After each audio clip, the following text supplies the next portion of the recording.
आणि थेट जाणार आहोत. उपमुख्यमंत्री देवेंद्र फडणवीस बोलतायत तिथे. त्याच्यामध्ये खूप मोठी शक्ती आहे. एकीकडे बहीण भावाचं नातं हे त्यातून खऱ्या अर्थानं अधोरेखित होतं आणि त्याचवेळी बहिणींचा आशीर्वाद, बहिणींचं प्रेम याची कवचकुंडलं ही भावाच्या पाठीशी उभी राहतात आणि भावाची शक्ती ही देखील बहिणीच्या पाठीशी उभी राहते. आणि म्हणूनच हेच नातं पुढे नेण्याकरता आमच्या सरकारने मुख्यमंत्री माझी लाडकी बहीण योजना देखील सुरू केली आहे आणि आमच्या बहिणींनी या योजनेला प्रचंड प्रतिसाद दिला आहे. बहिणींच्या पाठीशी उभं राहणारं अशा प्रकारचं आमचं सरकार आहे आणि विविध योजनांच्या माध्यमातून आमच्या भगिनींना सक्षम करायचा प्रयत्न आम्ही करतो आहोत. आणि मला असं वाटतं हीच आमच्या बहिणींच्या प्रती रक्षाबंधनाची भेट आहे. आज निवडणुका पुढे गेल्यात अशी एक बातमी येते. याच लाडकी बहीण योजना सगळीकडे पसरावी आणि वेळ मिळावा म्हणून जाणीवपूर्वक निवडणुका पुढे ढकलल्या गेल्यात असं विरोधकांचा आरोप आहे. काय नेमकं? मला असं वाटतं की निवडणुका कोण घोषित करतं, त्यांचे काय अधिकार आहेत, या गोष्टी ज्यांना माहिती नाहीत किंवा या संदर्भातली मला असं वाटतं की ज्यांना पूर्णपणे कल्पना नाही असे लोकच अशा प्रकारचे आरोप लावू शकतात. मुळातच निवडणूक आयोगाने या निवडणुकांच्या तारखा घोषित करायच्या असतात आणि आत्ताच त्यांनी ज्यावेळी तारखा घोषित केल्या त्यावेळी त्यांनी महाराष्ट्राबद्दल देखील खुलासा केलेला आहे. प्रत्येक गोष्टीचं राजकारण करायचं हे मला असं वाटतं अतिशय चुकीचं आहे. मंत्री रवींद्र चव्हाण यांच्यावरती आरोप जे आहेत ते रामदास कदम करतायत. कुठेतरी रवींद्र चव्हाण जे आहेत ते चमकोगिरी करतायत, मुंबई गोवाचा प्रश्न सोडवत नाहीत, युती धर्म पाळत नाहीत, असे आरोप जे आहेत ते रामदास कदमांनी केले. असं आहे की अशा प्रकारचे आरोप करणं हे कुठल्या युती धर्मात बसतं. त्यामुळे जर रामदासभाईंचं काही म्हणणं असेल तर त्यांनी अंतर्गत ते मांडलं पाहिजे. अशा प्रकारे प्रत्येक वेळी भाजपच्या नेत्यांना वेठीस धरणं यातनं मला असं वाटतं की एक चांगली भावना तयार होत नाही. तथापि भाईंचं काय म्हणणं आहे मी समजून घेईन आणि त्यातनं मार्ग काढायचा प्रयत्न करेन. आरक्षणाच्या संदर्भात जरांगे वारंवार असं बोलतायत की मुख्यमंत्री एकनाथ शिंदे यांना सगळं काही द्यायचं आहे. मग ते सगळेश्वरे असेल, आरक्षणाचा मुद्दा निकाली काढणं असेल, हे सगळे द्यायचे. पण देवेंद्र फडणवीस यामध्ये अडचण करतात आणि ते सगळं हे होऊ देत नाही. काय नेमकं याला उत्तर आहे? मला याची कल्पना आहे की जरांगे पाटलांचं माझ्यावर विशेष प्रेम आहे.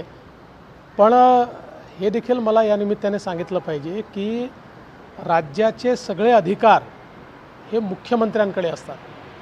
इतर सगळे मंत्री मुख्यमंत्र्यांनी दिलेल्या अधिकारांवर त्या ठिकाणी काम करत असतात.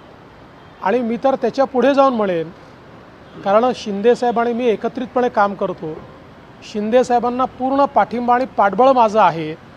त्यामुळे या प्रश्नाचं उत्तर माझं मत असं आहे की त्यांनी शिंदेसाहेबांना विचारावं.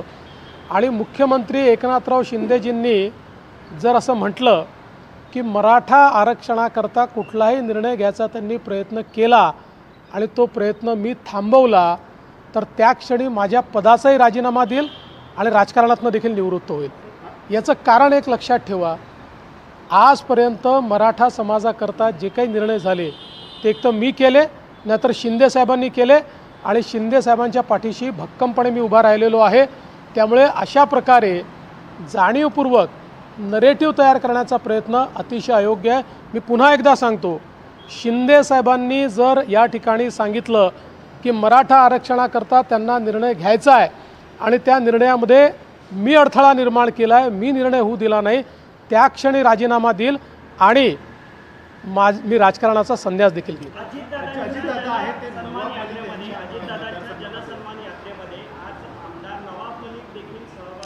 या संदर्भातली माझी भूमिका यापूर्वीच मी स्पष्ट केलेली आहे. रामदास कदमांनी असं म्हटलंय की भाजपला जर राक्षसी महत्वाकांक्षा असेल तर युती तोडावी, तुम्ही तुमचं लढा, आम्ही आमचं लढा. मी पुन्हा एकदा सांगतो, असं वारंवार रामदासभाई टोकाचं बोलतात.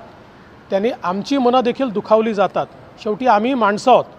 50 गोष्टी आम्हाला देखील त्याच्या उत्तरादाखल बोलता येतील. जे मोठे नेते आहेत त्यांनी काहीतरी त्या ठिकाणी मला असं वाटतं पथ्य पाळलं पाहिजे. वारंवार भारतीय जनता पक्षाला असं बोलणं मला असं वाटतं हे आम्हाला मान्य नाही. आणि या संदर्भात मी स्वतः शिंदे साहेबांशी बोलेन. लाडकी बहीण योजनेमध्ये 1,500 रुपये ते 3,000 रुपये करण्याची राज्याच्या मुख्यमंत्र्यांनी घोषणा केली. काल लगेच आदित्य ठाकरे सांगतात की आम्ही आमच्या सरकारला 3,000 करू. सुप्रिया सुळेंचा दावा आहे की ही योजना जास्त पॉप्युलर आहे, हे आम्ही रक्कम वाढवू. म्हणजे तुमची योजनेची कॉपी पेस्ट करण्याचा प्रयत्न विरोधक करू शकतात. मला या गोष्टीचा आनंद आहे. विरोधकांनी लाडकी बहीण योजना बंद पाडण्याकरता सगळे प्रयत्न करून पाहिले, त्यांना ती बंद करता आली नाही. तर आता त्या योजनेला आपल्याकडे कसं खेचता येईल याचा त्यांचा प्रयत्न चालला आहे.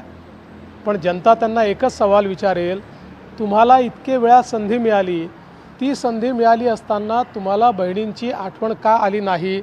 बहिणींना हे माहिती आहे की केवळ आणि केवळ महायुतीचं सरकार आहे जे त्यांच्या पाठीशी उभं आहे.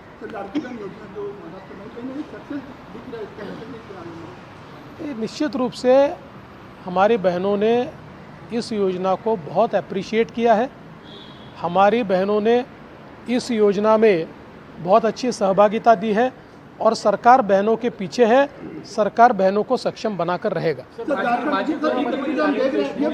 झारखंड में जिस तरीके से बार-बार बयान आ रहा है कि मुख्यमंत्री एकनाथ शिंदे सब कुछ करना चाहते हैं, लेकिन देवेंद्र फडणवीस इसमें अड़चन हो रही है.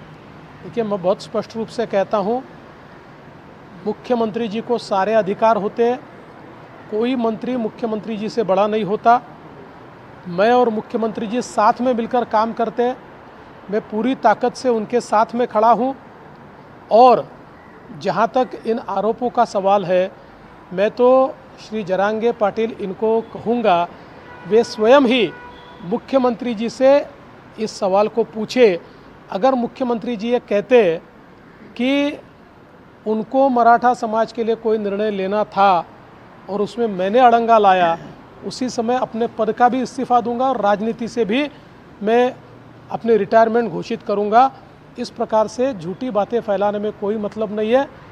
लगातार मराठा समाज के लिए अगर किसी ने निर्णय लिया है तो या तो मुख्यमंत्री के तौर पर मैंने लिया है या फिर शिंदे जी ने लिया है, और शिंदे जी के हर निर्णय में मैं उनके साथ में हूँ. नागपुरातील एका गुंडासोबत एका मुलग्यासोबत अनिल देशमुख आणि संजय राऊत यांचे फोटो आले.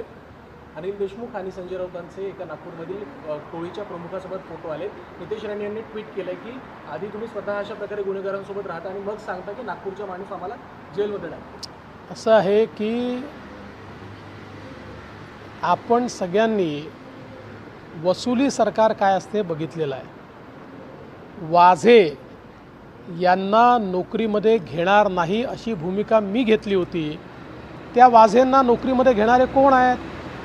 कोणाच्या सहीने ते आले? कोणी त्यांना आतमध्ये घेतलं? आता आरोप करतायत, आता बोलतायत. त्यामुळे पहिल्या दिवसापासून गुंडांशी यांचे संबंध आहेत. पहिल्या दिवसापासून या ठिकाणी वसुली करण्याकरता सर्व प्रकारचे व्यवहार हे करतात. त्यामुळे यांच्यासोबत अशी माणसं दिसली यात मला काहीच नवल वाटत नाही. रामदास कदम यांनी असं बोलणं चुकीचं होतं. अशा वक्तव्याने भाजपची देखील मनं दुखतात. जे वाद असतील ते अंतर्गत मांडा असं वक्तव्य देवेंद्र फडणवीस यांनी रामदास कदम यांच्या वक्तव्यावर केलं. अशा पद्धतीचे आरोप करणं कुठल्याही युती धर्मात बसत नाही असं देखील फडणवीसांनी म्हटलंय. तर रामदास कदम आणि चव्हाण यांच्यावरील वादावर फडणवीस यांनी प्रतिक्रिया दिली आहे. प्रत्येक गोष्टीचं राजकारण करणं चुकीचं असल्याचं देखील यावेळेस देवेंद्र फडणवीस यांनी म्हटलंय. शिवाय निवडणुका लांबणीवर जाण्याच्या विरोधकांच्या टीकेला त्यांनी उत्तर दिलं. प्रत्येक गोष्टीचं राजकारण करणं हे चुकीचं असल्याचं देवेंद्र फडणवीस यांनी म्हटलंय. जे वाद असतील ते अंतर्गत मांडा, सोडवले जातील असं वक्तव्य केलं आहे रामदास कदम आणि चव्हाण यांच्या वादावर फडणवीस यांनी. प्रत्येक गोष्टीचं राजकारण करणं चुकीचं असल्याचं देखील यावेळेस देवेंद्र फडणवीस यांनी म्हटलंय. या संदर्भात शिंदेंसोबत बोलणार असल्याचं देखील फडणवीस यांनी सांगितलं आहे. आरक्षणात मी अडथळा आणल्याचं शिंदे म्हणाले तर राजीनामा देईन असं देखील यावेळेस फडणवीस यांनी एक मोठं वक्तव्य केलंय. तर वारंवार भाजपला बोलणं मला मान्य नाहीये. या संदर्भात एकनाथ शिंदेंसोबत मी बोलणार असल्याचं यावेळेस देवेंद्र फडणवीस यांनी सांगितलं आहे.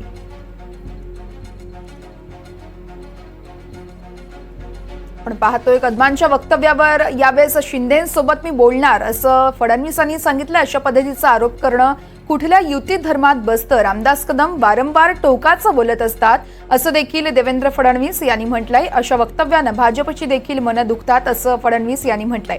खरं तर रामदास कदम यांनी रवींद्र चव्हाण यांच्या कार्यपद्धतीवरून निशाणा साधला होता. देवेंद्र फडणवीस यांच्याकडे खरं तर रवींद्र चव्हाण यांचा राजीनामा मागणार असं विधान केलं होतं आणि त्याच विधानानंतर फडणवीस यांनी ही प्रतिक्रिया दिली आहे. कदमांच्या वक्तव्यासंदर्भात मी शिंदेंशी बोलणार असल्याचं फडणवीसांनी सांगितलंय.